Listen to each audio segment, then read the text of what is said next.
আমি বেশিরভাগই দেখছি মেয়েরা যখন বিশেষ করে আবিয়াতে থাকে মানে বিয়ার আগের কথা, তখন তারা মা বাবাকে কখনোই যত্ন করতে চায় না।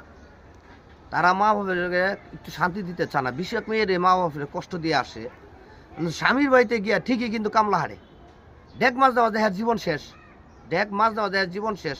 এই শ্বশুর শাশুড়ি যত্ন করতে করতে জীবন শেষ। কিন্তু তার অপরাধ হবে বাবার বাড়ি থাকতে বিয়ার আগে মা বাবার যত্ন করলে।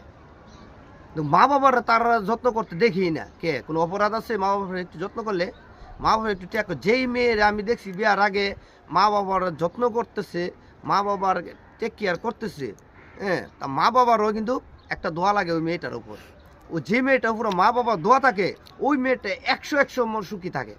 আর যে মেয়ের মা বাবা অভিশাপ থাকে, সে বিয়ার আগে মা বাবার অভিশাপ কামাই করে, সেই মেয়ে জিন্দিগিতে বিবাহর পরে সেই মেয়ে কোনোদিন সুখী হতে পারে না। এটাই বাস্তব।